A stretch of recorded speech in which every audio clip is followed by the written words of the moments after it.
Depuis à peu près 15 ans, j'ai travaillé sur la question de l'impact de pratiques de méditation sur le cerveau avec l'aide de Mathieu Ricard. Et donc là, merci Yves et Sophie de m'inviter aujourd'hui.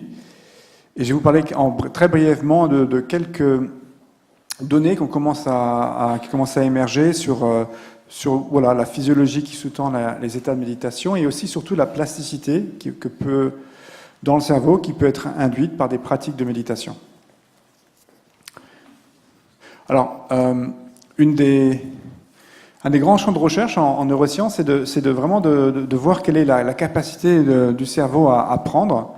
Alors on sait bien sûr que quand vous êtes un adolescent, un enfant, comme vous voyez ici, le cerveau change graduellement au cours de l'adolescence. Les réseaux se forment, certains neurones disparaissent, d'autres se créent. Et depuis, on sait aussi que l'expérience, que ce que vous vivez, va changer les fonctions du cerveau, la structure du cerveau. Ces premières études ont montré, par exemple, que quand vous êtes un chauffeur de taxi londonien, les cartes cérébrales qui codent, donc l'hippocampe qui code les représentations spatiales, va être beaucoup plus développé qu'un chauffeur de bus, parce que vous devez vous mémoriser l'ensemble des rues d'une ville. Et donc ça, maintenant, on a pu voir ça. On a vu aussi qu'un musicien est différent. Un joueur de jeux vidéo a aussi un cerveau qui va être différent. Et donc on s'était posé la question, il y a environ 15 ans, de savoir si, lorsque pendant 10 000 heures, 20 000 heures de votre vie, vous cultivez un peu les qualités que Mathieu a décrites avant, les qualités de confiance, de bienveillance, de présence, dans quelle mesure ça va aussi changer le fonctionnement de votre cerveau.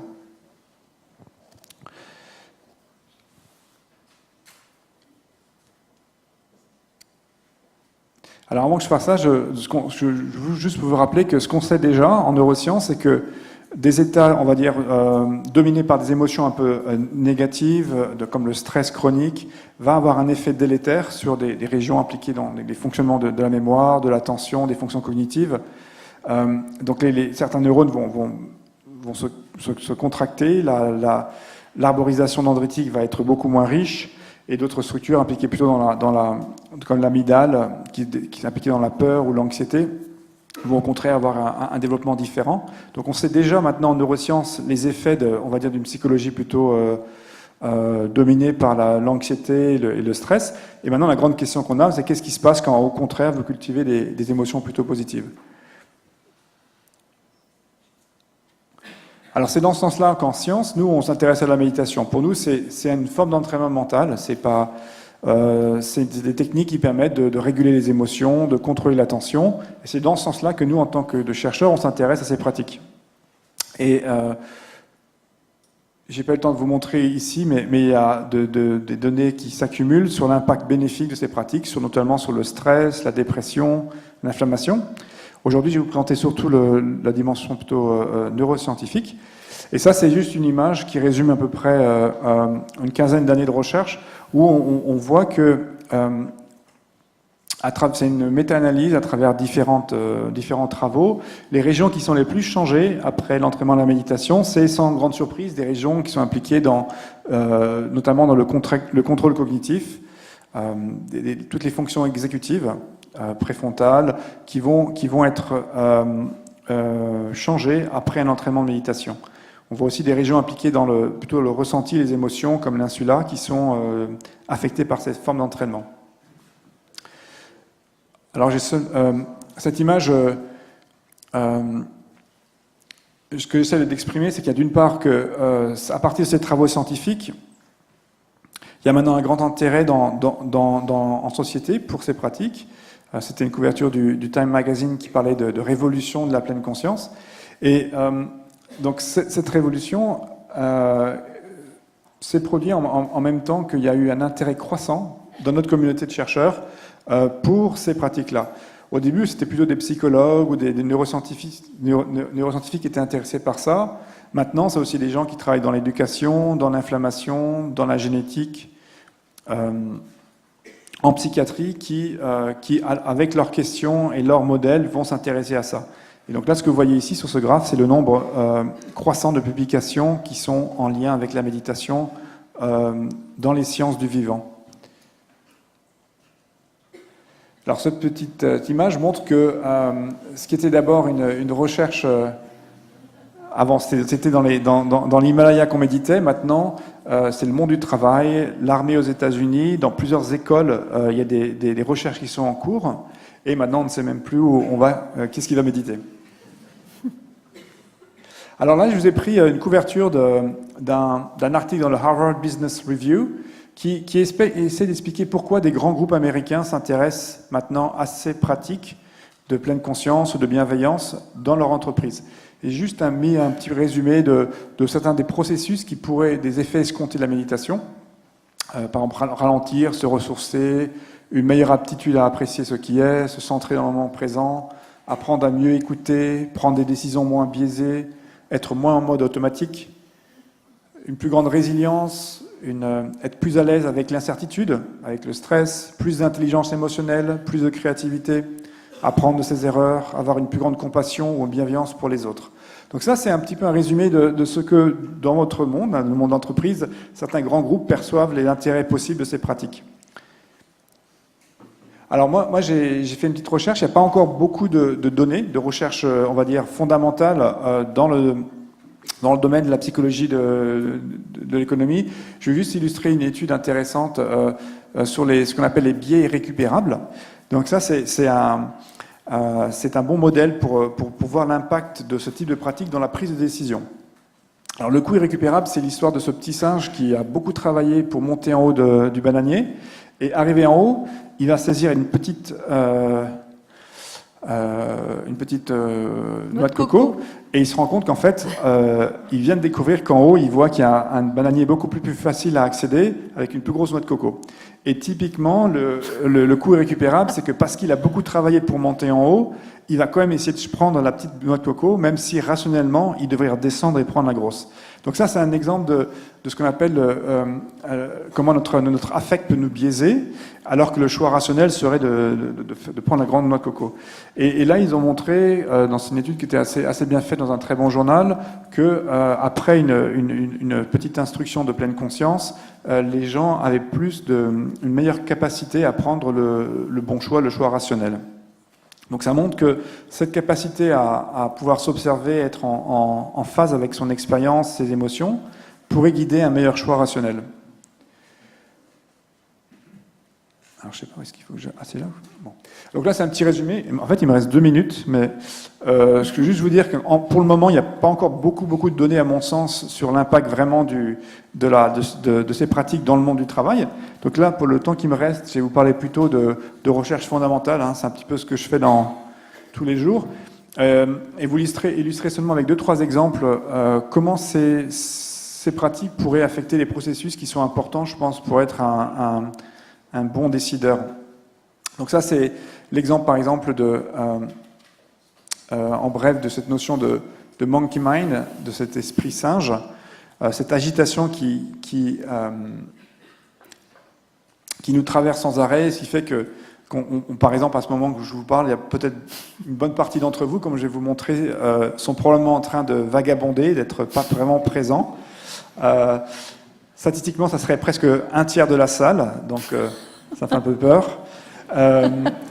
Mais en gros, ce sont donc en contraire, la pleine conscience développe des capacités cognitives, par exemple pour ancrer et focaliser l'attention dans le moment présent, cultiver une plus grande présence non réactive. Donc quand par exemple, il y a un de vos collègues qui vous répond un peu vertement, comment vous pouvez être plus centré, moins réactif, et apprendre aussi à lâcher prise ou vous décentrer par rapport à des pensées ou des ruminations qui vous travaillent. Donc ça, ce genre de processus, on peut maintenant les mesurer, les mesurer dans le cerveau. Donc ça, c'est un petit exemple très rapide pour vous dire qu'une étude qui a été publiée qui montre que, en moyenne, sur un échantillon de 1000 personnes, presque dans 30% du temps, on leur demande qu'est-ce qu'ils sont en train de faire, ils sont en train en fait de vagabonder dans le moment présent. Ils ne sont pas là physiquement, leur corps est là, mais leur esprit est ailleurs. Et que plus les gens font ça, plus ça augmente leur sentiment d'insatisfaction dans la vie. Alors Yves, je vois que je suis censé l'arrêter. 2 minutes, je continue? D'accord. Alors, juste pour vous dire brièvement que nous, maintenant, dans notre domaine, on peut arriver à cartographier qu'est-ce qui se passe dans le cerveau lorsque les gens, quand vous passez en mode automatique, quand vous êtes en train de vagabonder. Je n'ai plus le temps de vous décrire ça, mais en bref, il y a des réseaux qui sont recrutés lorsque on part dans le vagabondage de l'esprit, alors que d'autres réseaux vont réguler plutôt la prise de conscience, le monitoring attentionnel. Et donc on peut comprendre maintenant pourquoi ce genre de pratiques peuvent vous apprendre à quelque part rééquilibrer les interactions de certains grands réseaux dans le cerveau, et qu'avec un entraînement de type pleine conscience, vous pouvez apprendre à rééquilibrer ces interactions dans le cerveau. Et certains des travaux montrent qu'effectivement, quand vous avez une pratique régulière, ça peut faire réguler ou faire baisser ce vagabondage de l'esprit. Rapidement, je vais vous montrer. Donc ça, c'est un exemple qu'on avait fait à Madison, où on a pu montrer que certaines régions qui sont impliquées dont je vous ai parlé avant, l'amygdale, qui est impliquée dans la peur, l'anxiété, peut être régulée dans des états de méditation, c'est-à-dire qu'ils sont... Lorsqu'on stresse, entre guillemets, Mathieu dans le scanner avec des sons un petit peu difficiles, comparé au contrôle, ils sont capables à mieux contrôler l'activation de cette région du cerveau. On l'a montré aussi avec un entraînement intensif de 3 mois de méditation, qu'il y a des marqueurs de l'attention sont améliorés. Donc ça, c'est juste des exemples pour montrer qu'on peut maintenant mesurer avec les techniques d'imagerie cérébrale l'impact d'un entraînement soutenu de méditation sur des fonctions cognitives impliquées dans la régulation de l'attention, dans la prise de conscience, et que ces effets-là ont un effet sur le cerveau, le comportement, mais aussi la santé physique, l'inflammation notamment. J'ai pas le temps de vous montrer ça, mais voilà. Et pour terminer, 1 minute, c'est juste que comme j'ai commencé ma présentation en vous parlant de la révolution mindfulness, qui est un peu c'était le titre du Time Magazine il y a quelques années. Et comme a dit Mathieu, et comme Yves l'ont aussi dit aujourd'hui, je pense que j'ai vraiment l'impression que ce qui est dans l'air du temps, c'est d'intégrer cette révolution de la pleine conscience avec aussi la révolution de la bienveillance dont parlait Mathieu. C'est-à-dire que je crois vraiment que ce qui va être l'enjeu futur et ce qui va vraiment faire changer les choses, c'est la combinaison de ces pratiques de pleine conscience avec ces pratiques qui cultivent intentionnellement la bienveillance et la compassion. Et ça aussi, on peut maintenant mesurer dans le cerveau l'effet de cette technique de compassion et de bienveillance. Et ce qui est très intéressant et ce qui n'est pas surprenant non plus, c'est que ça va impliquer des réseaux différents. Alors, j'ai plus le temps maintenant de vous rentrer dans les détails, mais là, par exemple, après quelques semaines d'entraînement à la bienveillance, vous voyez que des réseaux impliqués dans l'affiliation, l'amour maternel vont être renforcés par ces pratiques. Et ma dernière diapo, c'est pour faire écho un petit peu à ce que vous a dit Mathieu, Ricard, je pense que les enjeux de la compassion et de la bienveillance dépassent finalement le cadre même de l'intérêt du monde de l'entreprise. C'est un enjeu, je pense, presque sociétal, et si ce n'est de survie de l'espèce. Donc cette image qui vous décrit un petit peu les implications de notre, en termes d'enjeux climatiques, écologiques et planétaires, de notre style de vie en tant qu'espèce. Vous voyez que toutes les zones en rouge montrent qu'on a maintenant dépassé les limites viables de la planète, en termes notamment de la biodiversité, de concentration de nitrogène.